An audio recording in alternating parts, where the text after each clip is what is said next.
আসসালামু আলাইকুম প্রিয় দর্শক, অন্য মঞ্চের আলাপচারিতায় আপনাদের সকলকে আমন্ত্রণ জানাচ্ছি।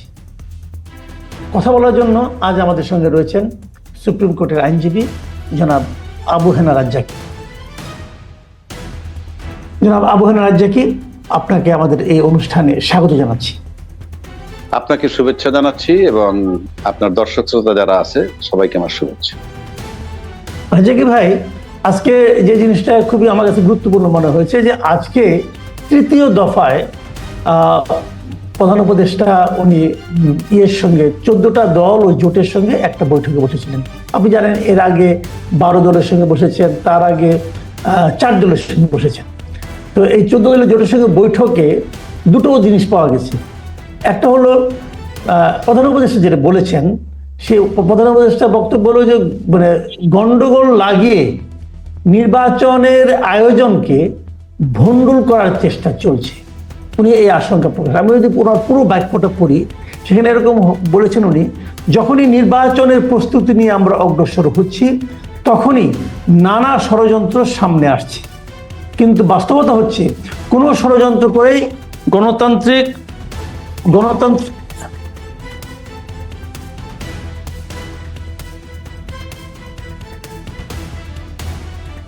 কিন্তু বাস্তবতা হচ্ছে কোনো ষড়যন্ত্র করে গণতান্ত্রিক অগ্রযাত্রাকে বাধাগ্রস্ত করা যাবে না।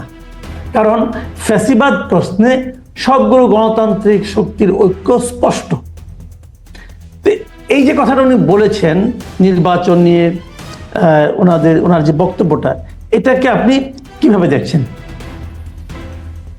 ধন্যবাদ আপনাকে। প্রধান উপদেষ্টার বক্তব্য তো এটা আপনি বলছেন?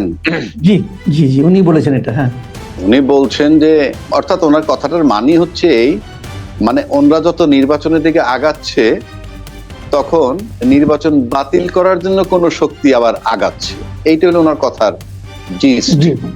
জি, এটা যদি আমি সহজভাবে বলি, আপনি একটা লক্ষ্য করে দেখবেন যে আমরা যখন আন্দোলন করে বাংলাদেশ এই ফ্যাসিজম মানে পতিত সরকারের বিরুদ্ধে যে আন্দোলনটা হইল, সেই আন্দোলনের সময় কিন্তু দলমত নির্বিশেষে সবাই কিন্তু আন্দোলনে ঐক্যমত্য ছিল। 1 নম্বর। 2 নম্বর, এই লোকগুলা সবাই কিন্তু বঙ্গভবনে বৈশা 3 বাহিনীর প্রধান বলেন, রাজনীতিবিদরা বলেন, অন্যান্য যারা বড় স্টেক হোল্ডার, সুশীল সমাজ বলেন, সবাই মিলে কিন্তু ইউনূস সরকারকে দায়িত্ব দিছে। কি দায়িত্ব দিছে? আপনি টেক ওভার করেন, আপনি দায়িত্বটা নেন। কি হিসাবে? অন্তর্বর্তীকালীন সরকার হিসাবে। তো অন্তর্বর্তীকালীন সরকার কিন্তু আমাদের সংবিধানের কোথাও নাই। আমাদের সংবিধানে যেহেতু নাই, কাজেই অন্তর্বর্তীকালীন সরকার একটা সংবিধানবিহীন সরকার। এবং সেই থেকে উনি যা করে আসছেন অলিখিত ভাবে করে আসছেন, অলিখিত সংবিধান। কেউ কেউ বলেন, উনি তো যখন ওত নিছেন তখন বলছেন কি যে এই সংবিধান সমুন্নত রাখবো। অর্থাৎ উনি বলছেন যে আমি তত্ত্বাবধায়ক সরকারের প্রধান হিসাবে এই অঙ্গীকার করিতেছি যে সংবিধানকে সমুন্নত রাখবো। এবং তত্ত্বাবধায়ক সরকার, অন্তর্বর্তীকালীন সরকারের প্রধান হিসাবে তো সংবিধানই নাই, কিন্তু উনি ওত নিছেন। কোন সংবিধানের সমুন্নত রাখবেন? অলিখিত সংবিধান। যেই সংবিধান ইউনূস সাহেব করবেন সেটাই সংবিধান। আজকে পর্যন্ত উনি অলিখিত সংবিধানে আছেন। এখন আসেন নির্বাচনের কথা। আপনি সিম্পল শর্টকাট করে দিলাম। বাংলাদেশে এখন পর্যন্ত লিখিত সংবিধান নাই, অন্তত এই সরকারের কাছে, যেহেতু সে অন্তর্বর্তীকালীন সরকার।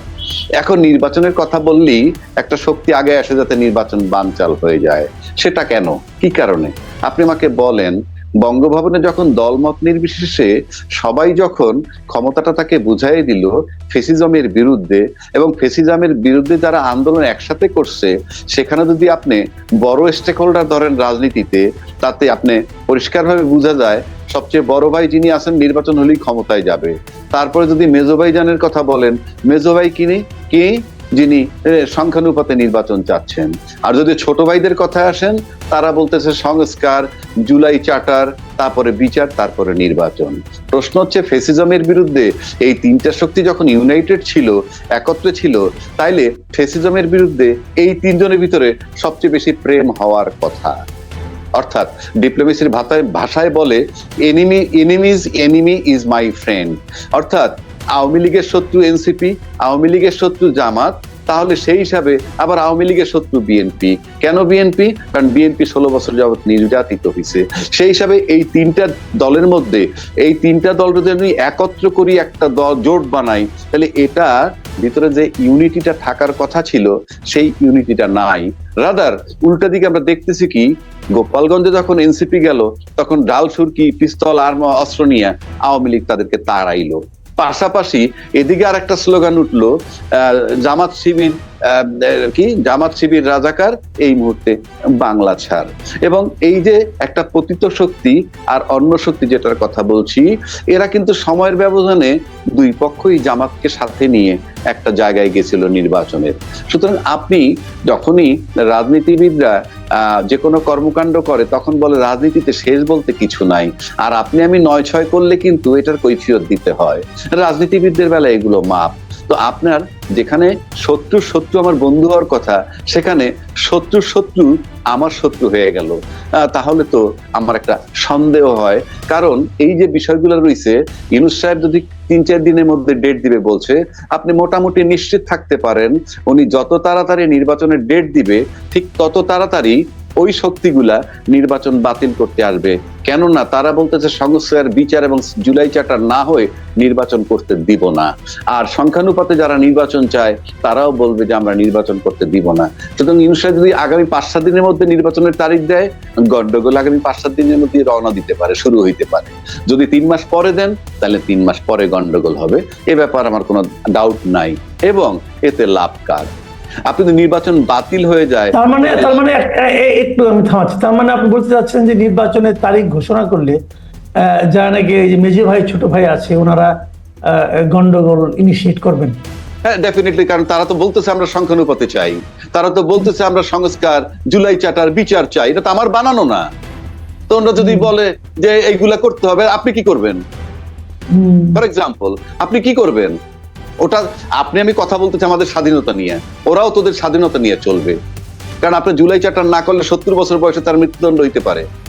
So they are to ensure their life. এবং তারা যে কর্মকাণ্ডটা করছে সেটা তো সবাই একসেপ্ট করছে। সবাই একসেপ্ট করলে স্বীকৃতি পাবে না কেন? আপনি দেন বা না দেন, এটা আপনার ব্যাপার, পাবে না কেন? সিম্পল। আচ্ছা, ঠিক আছে। এখন আপনি বলেন তার গন্ডগোল হলে তারপরে কি হবে? এখন আসেন লাভকার ক্ষতিকার। আপনি বলেন যদি ব্যাপক কোনো গন্ডগোল, আমি জানি না হবে কিনা, কিন্তু আমি আপনাকে সূত্রগুলো দিলাম। যদি ব্যাপক গন্ডগোল হয় আর ইউনূস সাহেব ব্যর্থ নির্বাচন করতে, ইতিমধ্যে একটা কথা উঠছে, কিন্তু সেটা কি? তত্ত্বাবধায়ক দিনে নির্বাচন চায়, এই কথা উঠছে। আপনি তর্কের খাতিরে ধরে নিলাম ইউনূস সাহেব যদি চলে যায় কোনো কারণে, এই গন্ডগোলের ইস্যু করে, এই গন্ডগোলের ইস্যু করে যদি চলে যায়, যদি নির্বাচন বাতিল হয়, তাহলে গেইন করবে কে? গেইন করবে পতিত সরকার। কেন? ইউনূস সাহেব যদি নির্বাচন না দিয়ে চলে যায়, তাহলে কোনোভাবে তৃতীয় পক্ষ যেই আসুক, প্রত্যক্ষ বা পরোক্ষভাবে সে তো পতিত সরকারের লোকই। আপনি আনেন না, সেট করেন, কাকে সেট করবেন? আপনি দেখেন না, মিলান না, কাকে মিলাইবেন? কার কাছে ক্ষমতাটা দিবেন? সে পতিত সরকারের, প্রত্যক্ষ না হোক পরোক্ষভাবে। 1, 2, ক্ষতিগ্রস্ত কে হবে নির্বাচন যদি বানচাল হয়? পরোক্ষভাবে যদি পতিত সরকারের কোনো লোক এসে টেক ওভার করে এবং 2-3 বছর কাটাইয়ে দেয়, তাহলে যারা নির্বাচন করলেই বিজয় লাভ করবে, বড় ভাইরা, তাদের লোকসান হয়ে যাবে। সুতরাং বড় ভাইদের নৈতিক দায়িত্ব নির্বাচনটা কেমনে আদায় করবে? আর মেজো ভাই ছোট ভাইয়ের দায়িত্ব হইলো তারা তাদের নিজেদের নিরাপত্তার জন্য সংস্কার, বিচার, জুলাই চার্টার এনশিওর করতে চাইবে। সুতরাং ইউনূস সাহেবের নির্বাচন ডেট দিলেই আপনি নির্বাচন পেয়ে যাচ্ছেন তা কিন্তু নয়, বরং নির্বাচনের ডেটটা দিলে পরেই ওই গন্ডগোলটা নিকটবর্তী হয়ে যায় বলে আমার কাছে মনে হয়। এখন আমি অন্য একটা প্রসঙ্গে আসি। এই প্রসঙ্গটি আসলে শেষ প্রসঙ্গ, আজকে বেশি লম্বা করতে চাই না। সে প্রসঙ্গটা হলো যে গোপালগঞ্জে যে কদিন আগে নাগরিক পার্টির সমাবেশকে কেন্দ্র করে হামলা সংঘর্ষ হলো, প্রাণঘাতী মতো ঘটনা ঘটলো। সেই ঘটনার পর কদিন আগে 11 জনের একটা নাগরিক পর্যবেক্ষণ দল সেখানে গিয়েছিলেন। এই দলে ছিলেন শহীদুল আলম, ঢাকা বিশ্ববিদ্যালয়ের শিক্ষক সামিনা লুৎফা, মোশাহিদা সুলতানা, রুশাদ ফারুকি, আইনজীবী সারা হোসেন, মঞ্জুর আল মতিন, সাংবাদিক তাসনিম খলিল, শিল্পী বিথি ঘোষ, লেখক ফিরোজ আহমেদ, অধিকার কর্মী নাফিউল আলম। এছাড়া একজন সাংবাদিকও ছিলেন যিনি তার নাম প্রকাশ করতে চাননি। এই 11 নাগরিক ওখানে দেখে এসে মন্তব্য করেছেন যে সেখানে যে প্রাণঘাতী অস্ত্র ব্যবহার করা হয়েছে এই অস্ত্র ব্যবহারের কোনো যৌক্তিকতা তারা পাননি। এবং তারা এটাও বলেছেন যে এই ঘটনায় মানবাধিকার লঙ্ঘন ও অতিরিক্ত বল প্রয়োগ ঘটেছে কিনা তা যাচাইয়ের জন্য নিরপেক্ষ ও গ্রহণযোগ্য তদন্তের জন্য তারা সরকারের কাছে দাবি জানিয়েছেন। আপনি কি বলবেন? ধন্যবাদ আপনাকে। এটা হলে আমি প্রথম কথা হইলো, গোপালগঞ্জে গেছে আর আপনি ঢাল সুরকি নিয়ে আসছেন। গোপালগঞ্জ কি মঙ্গল গ্রহে না বাংলাদেশের ম্যাপের মধ্যে? আমি যাব আমার নাগরিক অধিকার। আমি মিছিল করতে যাই, মিটিং করতে যাই, সেটা ভিন্ন কথা। আমি যাব, এটা আমার নাগরিক অধিকার। আপনি যে লাঠি সুরকি সবকিছু নিয়ে আসলেন, এখন পর্যন্ত ম্যাজিস্ট্রেসি পাওয়ার নিয়ে যখন রাস্তায় আর্মি আছে, কি উদ্ধার হয়েছে? কোন অস্ত্রগুলো উদ্ধার হয়েছে?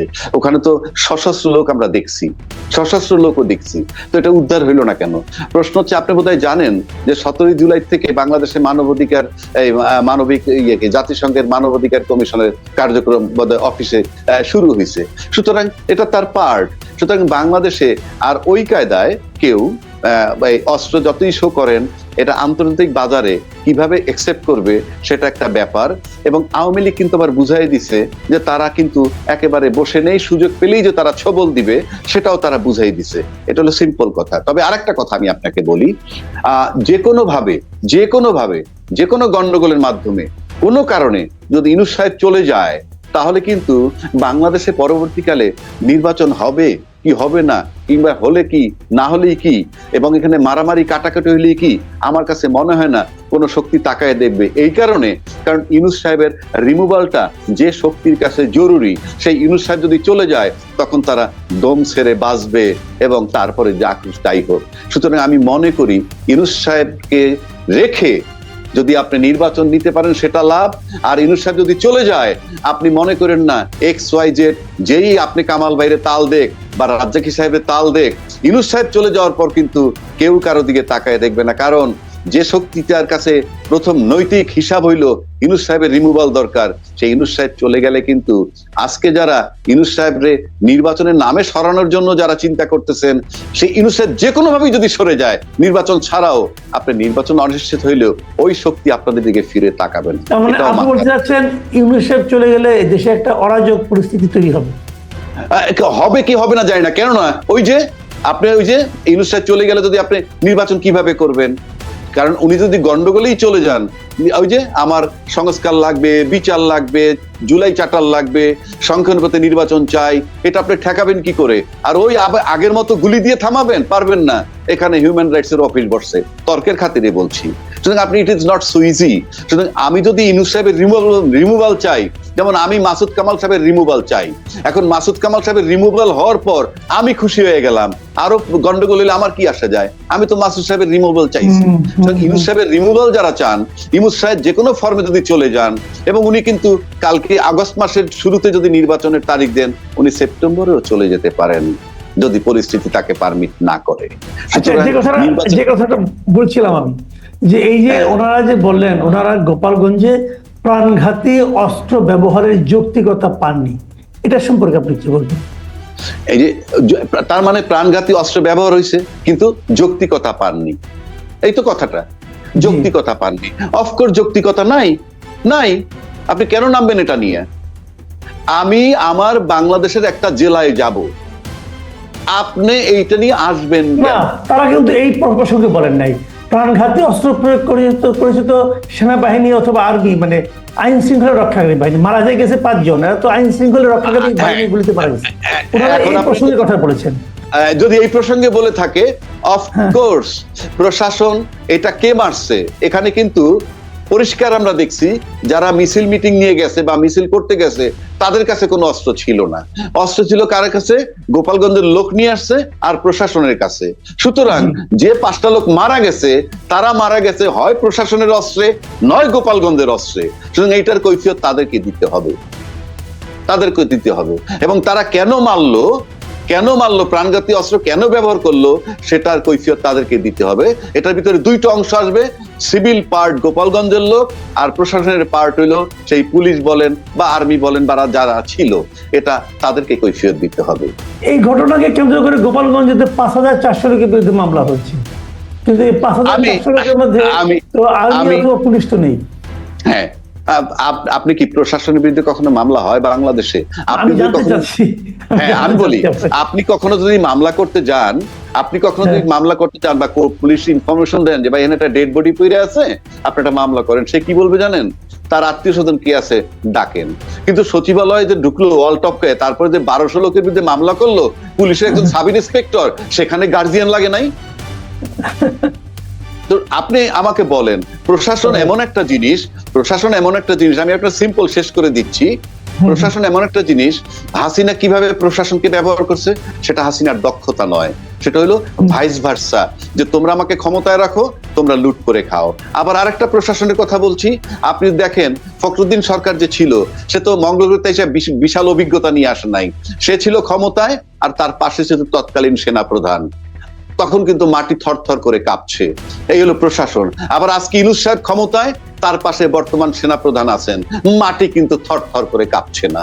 তাহলে বুঝেন ফখরুদ্দিন সাহেব আর ইউনূস সাহেব, তাদের কোনো রোল নাই, রোল হচ্ছে প্রশাসনের। তারা কাজটা করে কিভাবে, দ্যাট ইজ ইম্পর্টেন্ট। জি, অনেক ধন্যবাদ জনাব আবু হানা রাজ্জাকী। প্রিয় দর্শক, আপনারা শুনলেন বিভিন্ন বিষয়ে, নির্বাচন, ডক্টর ইউনূসের বক্তব্য, গোপালগঞ্জের ঘটনা এবং সেই প্রেক্ষিতে নাগরিকদের যে